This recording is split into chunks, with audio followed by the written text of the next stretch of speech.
Stop waiting for success to find you. It doesn't magically happen. Build it with clarity, structure, and strategy on purpose.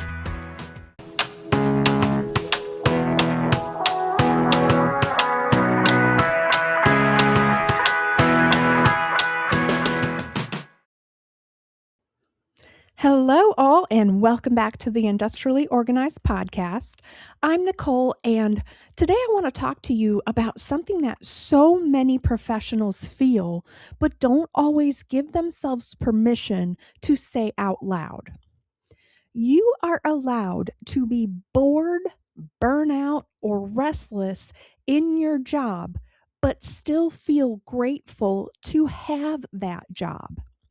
I've heard so many people say, I'm not really happy in my job right now, or I'm bored, I'm not motivated, or I feel burnt out. But then immediately after, they add, but I feel guilty saying that because it's such a great job, and I know others would love to have the opportunity. So they convince themselves that they do not have the right to feel what they're feeling. They tell themselves, I should just be thankful. But let me drop a truth bomb right here. You can be thankful for your job and still feel unhappy or unsatisfied in it. You can appreciate the paycheck, the benefits, the flexibility, the leadership, the opportunity, or the people, and still recognize that something about your current experience is not working for you.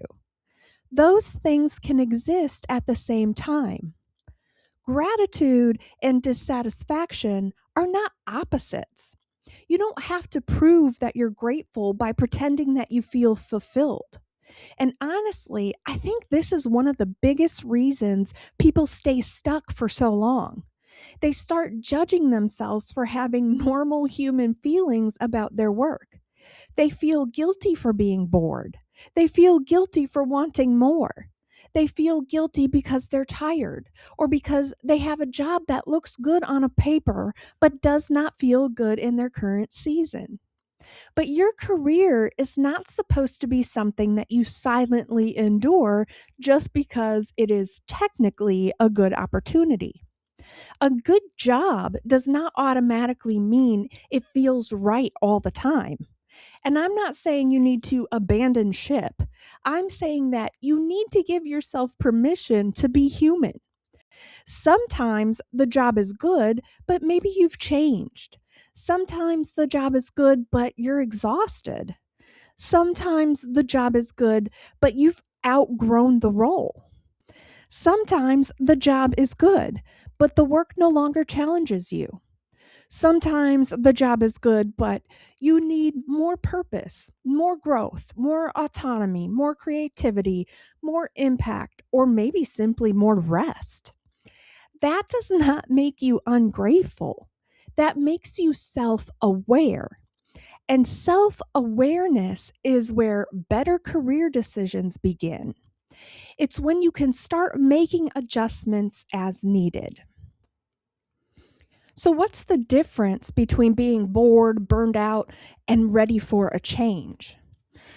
I think we need to stop treating every uncomfortable feeling at work as a sign that we need to quit immediately. Feeling bored does not always mean you need a new job. Feeling unmotivated does not mean you chose the wrong career. Feeling burned out does not always mean you're incapable or weak. But those feelings do mean something. They're signals. Think of them like the check engine light in your car. The light is not there to shame you. It's not there to tell you you're a bad driver.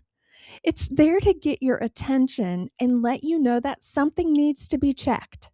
Something needs to be adjusted. Your feelings about work can do the same thing. Boredom may be telling you that you need a new challenge. Burnout may be telling you that you need recovery, better boundaries, more support, or a different workload. Lack of motivation may be telling you that you have been disconnected from your bigger purpose. Frustration may be telling you that there's a gap between what you need and what your current role provides. And yes, sometimes those feelings are telling you that you need to make a larger career change, but not always. Before you make any decision, you have to give yourself permission to process what is actually happening. Not judge it, not rush it, not ignore it, but process it. Because there is a difference between saying, I hate my job, I need to leave, and saying something feels off. Let me get curious about what that is. That curiosity can save you from making a rushed decision out of frustration, but it can also save you from staying in a situation that is quietly draining you because you convinced yourself you had no right to want something different. You are allowed to have a career season. One of the things I've learned from working with employees, leaders, friends, colleagues, and clients is that careers have seasons. There are seasons when you are climbing.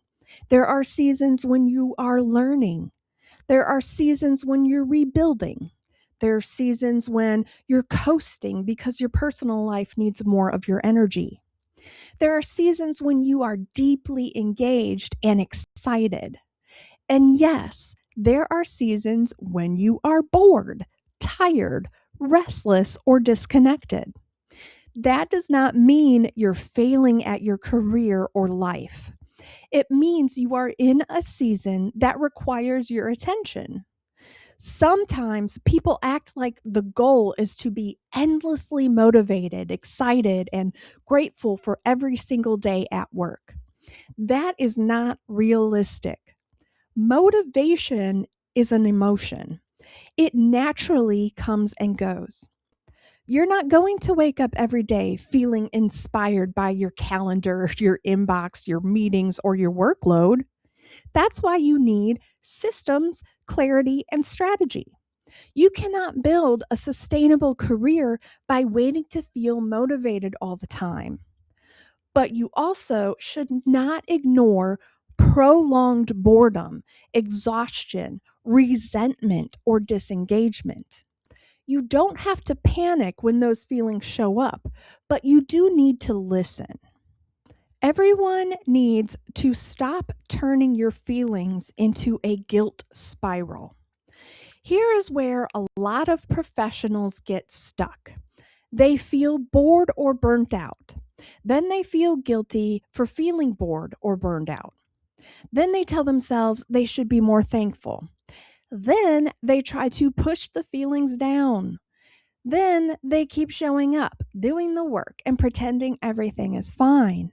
And eventually, that feeling becomes resentment, not because they did not appreciate the job, but because they never allowed themselves to honestly acknowledge what they needed. Your feelings are not character flaws. They are information. You don't need to shame yourself for receiving the information. You just need to decide, what are you going to do with it? Instead of saying, I should be thankful, other people have it worse, I want you to try saying, I'm thankful for what this job provides, and I am also paying attention to what I need right now.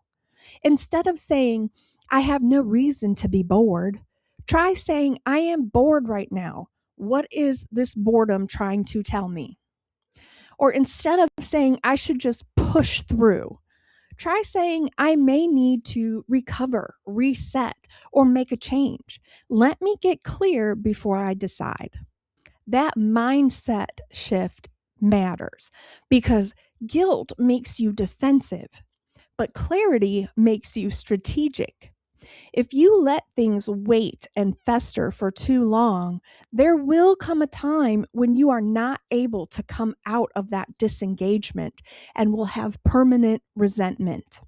What I mean by that is, if you are disengaged, overwhelmed, disconnected, frustrated, etc., for far too long, then you will get to a point where you can no longer re engage or recommit or move forward in your job. It will be a point of no return because you've let these feelings and thoughts sit for too long that you have completely given up hope. And it will come quietly but quickly. I've seen it so many times in my HR career. So allow yourself to process and adjust. When you feel unhappy, bored, burned out, or disconnected from your work, don't immediately ask yourself, should I quit? That question can feel huge, scary, and way too overwhelming. Ask smaller, more useful questions first. What exactly am I feeling? Am I bored because the work is repetitive? Am I tired because there's been too much work and not enough recovery? Am I frustrated because I'm not being challenged? Am I disconnected because I don't feel like my work matters? Am I unmotivated because I don't see a future here? Am I feeling invisible? Do I need more growth, more recognition, better boundaries, more flexibility? Do I need a manager who actually develops me? Do I need a role that better matches my strengths? All of this is important information. Sometimes the answer is not, I need a new job. Sometimes the answer is, I need to stop over functioning. Sometimes the answer is, I need to take my PTO. And sometimes the answer is, I need to ask for a new project, or I need to develop a skill that makes my work more interesting for me. Sometimes the answer is, I need to have a hard conversation with my manager, or maybe I need a better system for managing my workload. But yes, sometimes the answer really is, I have outgrown this role and I need to start building a transition plan. But you cannot get to the right answer if you keep silencing that question. Give yourself permission to experiment. One of the best things you can do when you feel stagnant is to stop treating your career like it's an all or nothing. You don't have to stay miserable forever, but you also don't have to blow up your entire life before you have clarity. You can experiment, take small steps, not huge leaps. You can ask to shadow another team.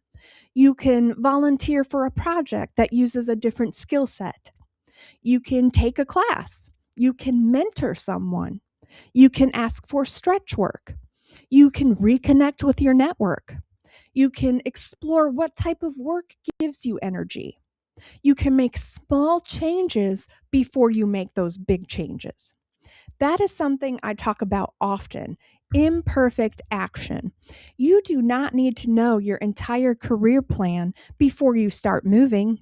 You just need to take one small action that gives you more information because action creates clarity. And when you have been bored or burned out for a while, clarity can feel hard to find.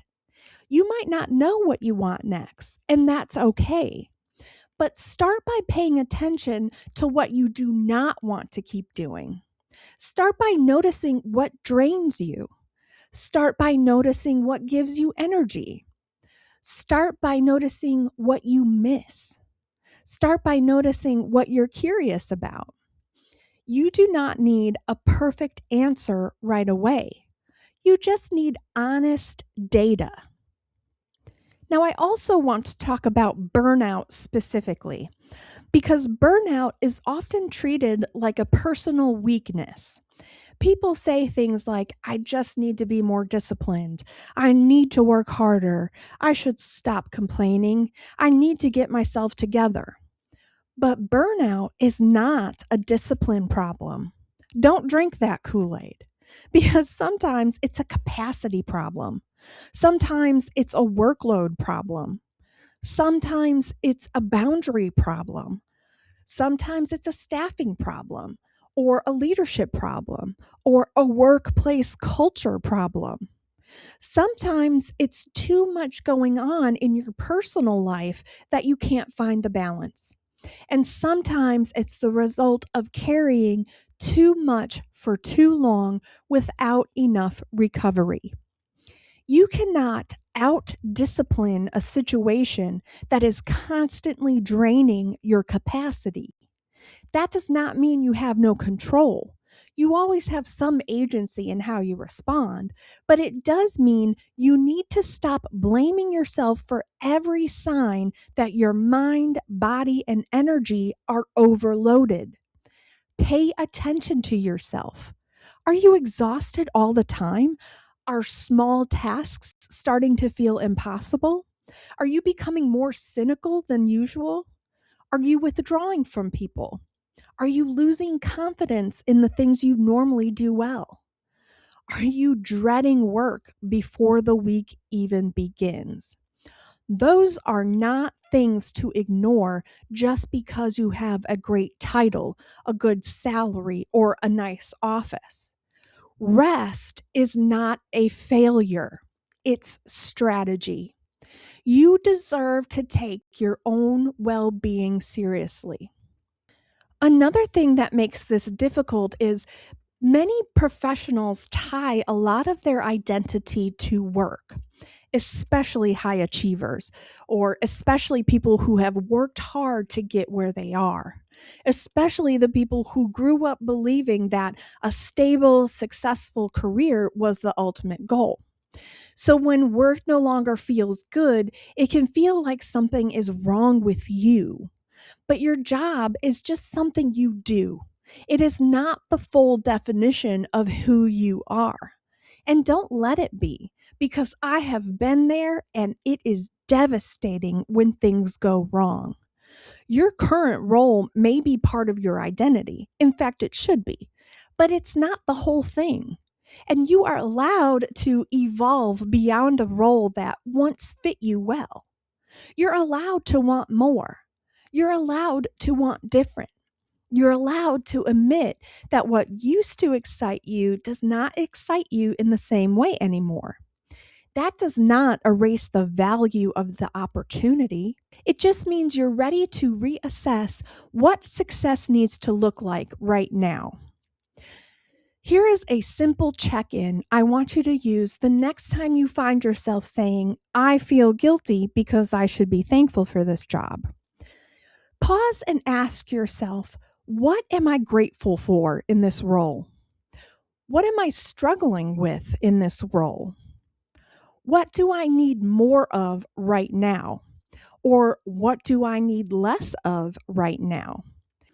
Is part of this temporary? What part of this has become a pattern? What is one small, imperfect action I can take this week to get clearer? That action could be resting. It could be setting a boundary. It could be talking to your manager. It could be looking at internal opportunities. Or it could be revisiting your goals or exploring another path. But the point is that you do not let guilt keep you from listening to yourself. You do not have to choose between being thankful and being honest. You can be both. You can appreciate your job and still admit that you're tired. You can value the opportunity, but still want some growth. You can recognize that your workplace is great, but still realize that it's no longer the best fit for this version of you. You can feel bored without being lazy. You can feel burned out without being weak. You can feel restless without being ungrateful. Your feelings do not have to become an emergency, but they do deserve your attention. This is one of the reasons I created the Succeed on Purpose program.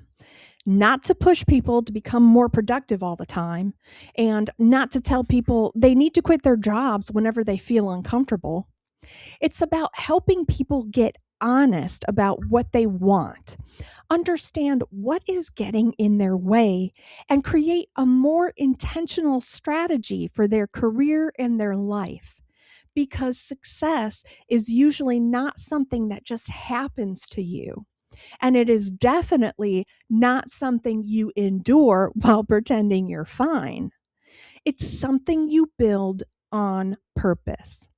So this week, give yourself permission to process where you are, not with guilt, not with shame, with honesty, curiosity, and compassion. Because you do not need to prove your gratitude by abandoning your own needs. You are allowed to listen to yourself, and you are allowed to build a career that works for the life you are actually living.